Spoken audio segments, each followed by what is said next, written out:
एक रास्ता आहा आहा दो राही आहा आहा एक चोर शोले के 5 साल बाद 1980 में जब लोगों ने अमिताभ और धर्मेंद्र को इस गाने में देखा तो उन्हें ये दोस्ती हम नहीं तोड़ेंगे वाले गाने का टेस्ट आया। लेकिन जैसे जैसे फिल्म की कहानी आगे बढ़ी यह जायका खराब होता दिखा। फिल्म ने उन करोड़ों लोगों को मायूस किया जो इससे शोले जैसा धमाका होने की उम्मीद लगाए बैठे थे। 28 नवंबर 1980 को रिलीज हुई राम बलराम अमिताभ बच्चन और धर्मेंद्र की मुख्य भूमिकाओं वाली आखिरी फिल्म थी और फिल्म बनने में इतना वक्त लग गया कि कई सीन में तो इन दोनों अभिनेताओं का चेहरा ही बदला बदला सा दिखा। राम बलराम उस दौर की मोस्ट हाइप्ड फिल्मों में से थी क्योंकि 1975 में आई ऑल टाइम ब्लॉकबस्टर शोले ने इस जोड़ी को देश ही नहीं दुनिया में मशहूर कर दिया था और दर्शकों को खींचने के लिए पोस्टर पर एक साथ इन दोनों की तस्वीर ही काफी थी। एक रास्ता आहा आहा दो राही आहा आहा एक चोर। पब्लिक सिनेमा घर तक खींची तो आई लेकिन जब उम्मीदें ज्यादा हों तो अच्छी चीजें भी उतनी अच्छी नहीं लगती। नतीजतन जिस फिल्म को ब्लॉकबस्टर और सुपरहिट बताया गया था वो 4 हफ्ते के भीतर ही सिनेमा घरों में दम तोड़ने लगी। हालांकि अमिताभ और धर्मेंद्र की जोड़ी वो जोड़ी थी कि लाख आलोचनाओं के बावजूद यह फिल्म उस साल कमाई करने के मामले में तीसरे नंबर पर रही और इसे सेमी हिट घोषित किया गया। देखिए राम साहब, बहुत से मामले ऐसे होते हैं जो पुलिस के हाथों में ही छोड़ देने चाहिए।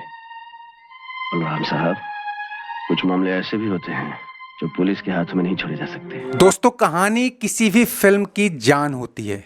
2 भाइयों की कहानी जिसमें एक चोर और दूसरा पुलिस हो, ऑन पेपर तो आकर्षक लग रही थी और ऊपर से डायरेक्शन की कमान उस विजय आनंद के हाथ में थी जो निर्देशन से संन्यास लेने के वर्षों बाद फिल्मों में लौटे थे। देवानंद के भाई विजय आनंद ने ही तीसरी मंजिल, जानी मेरा नाम और तेरे मेरे सपने जैसी कई सुपरहिट फिल्में बनाई थी। ऐसे में इसे एक सुपरहिट फिल्म तो होना ही चाहिए था, लेकिन इसे फिल्म की किस्मत कहिए या स्क्रिप्ट से तोड़ मरोड़, एक तो फिल्म कई विवादों में फंसी रही, उस पर से अमिताभ और धर्मेंद्र के बीच शुरू हुए कोल्ड वॉर ने इसका बेड़ा गर्क कर दिया। हुआ यूं कि राम बलराम की कास्टिंग शोले के दौरान ही हो गई थी, तभी देश में इमरजेंसी लग गई और नए नियमों के मुताबिक हर फिल्म की स्क्रिप्ट सेंसर बोर्ड के पास जमा करानी थी। तब सरकार ने इस बात पर आपत्ति जताई कि चोर पुलिस की जुगलबंदी समाज में गलत संदेश देगी। फिल्म रुक गई और 2 साल बाद जब नई सरकार आने पर इसे मंजूरी मिली तब तक दुनिया बदल चुकी थी।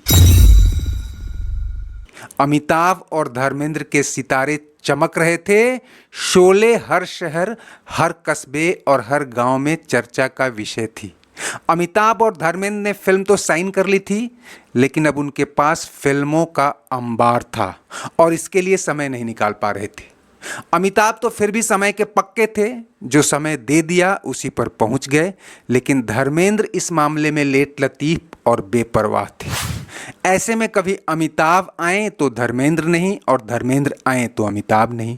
शूटिंग की कई डेट्स कैंसिल होने लगीं। ये बात अमिताभ को बुरी लगती थी और इसे लेकर उनका धर्मेंद्र से खटपट शुरू हुआ। डायरेक्टर ने एक रास्ता निकाला कि एक साथ अमिताभ और धर्मेंद्र वाले सीन को छोड़कर उनके अलग अलग सीन वाले हिस्सों को शूट कर लिया जाए। करते धरते फिल्म करीब 6 साल में पूरी हुई और नतीजा ये हुआ कि कई सीन में इन दोनों अभिनेताओं के बीच वो केमिस्ट्री नहीं दिखी जो शोले में थी और कहीं कहीं तो 4-5 साल का फर्क इनके चेहरों पर भी नजर आया। रामू। हाँ माँ। रामू। रामू। उस पर से शोले के ब्लॉकबस्टर होने के बाद विजय आनंद पर प्रेशर इतना बढ़ गया कि वो इस फिल्म को हर हाल में उसी तरह की मल्टी स्टारर और एक्शन फिल्म बनाने में जुट गए। कई सीन काटे छांटे और बदले गए, कुछ दोबारा तीबारा शूट किए गए। इससे फिल्म का बजट भी बढ़कर 2.5 करोड़ से ज्यादा हो गया। कहते हैं कि इस हेलीकॉप्टर वाले सीन को शूट करने में उस समय 10 लाख रुपए खर्च हुए थे, जो बहुत ज्यादा था।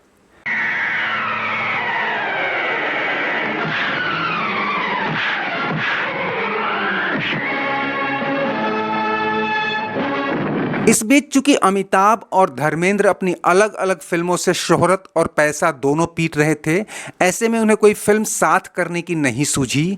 लेकिन पब्लिक शोले के जय वीरू को फिर साथ देखने के लिए पलक पावड़े बिछाए बैठी थी, और इस बेसब्री का ही फल था कि यह फिल्म उस साल करीब 4.25 करोड़ रुपए की कमाई के साथ तीसरे नंबर पर रही।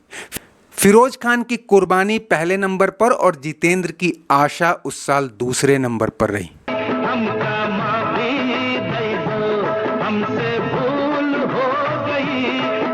ये फिल्म दो और विवादों के लिए जानी जाती है दोस्तों। इसमें अमिताभ के अगेंस्ट रेखा और धर्मेंद्र के अगेंस्ट जीनत अमान को कास्ट किया गया था। उन्हीं दिनों रेखा और अमिताभ का प्यार परवान चल रहा था। फिल्म के सेट से भी अमिताभ और रेखा की गलबहियां और अटकलें पत्रिकाओं में जा रही थीं। कहते हैं कि उन्हीं दिनों जया बच्चन ने एक दिन फिल्म के सेट पर जाकर रेखा को थप्पड़ मार दिया था। फिल्म रिलीज होने के बाद एक 10 सेकंड के सीन के लिए गोवा में इसके खिलाफ प्रदर्शन होने लगा। उसमें एक भिखारी को सिर्फ इतना कहते दिखा दिया गया था कि मैं एक गरीब गोवन हूँ। इस्मोलाक सोड आम्ही गरीब मनीस गोंयकार कितें जाल्यार इस्मोलाक दी साहेबा। दोस्तों, फिल्म को क्रिटिक्स ने भी खूब खरी खोटी सुनाई थी।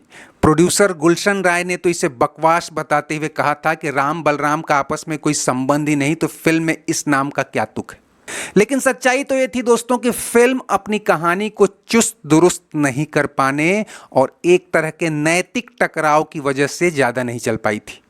हमारा समाज आज भी किसी बुराई के साथ खड़ा नहीं होता, चाहे हम अपने आप में कितने भी बुरे काम न कर रहे हों। यह बात डायरेक्टर विजय आनंद शायद समझ नहीं पाए।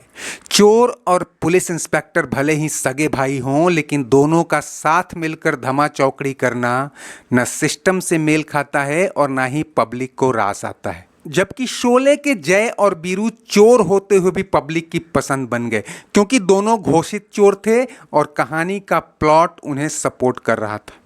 इसके अलावा राम बलराम में अमिताभ और धर्मेंद्र की एंट्री से पहले करीब आधे घंटे का वृत्तांत 60 के दशक वाला और बोझिल बन गया। कई लोग पहले ही फिल्म छोड़कर चले गए, कुछ ने क्लाइमेक्स का अंदाजा पहले ही लगा लिया। खैर, एक बार अमिताभ और धर्मेंद्र की एंट्री हो जाती है, फिर दर्शक भी कुर्सियों से चिपके रहते हैं और कुछ गानों के साथ यह फिल्म करीब 3 घंटे का समय पार करा देती है। कितने ही लोग मिलते हैं राह में।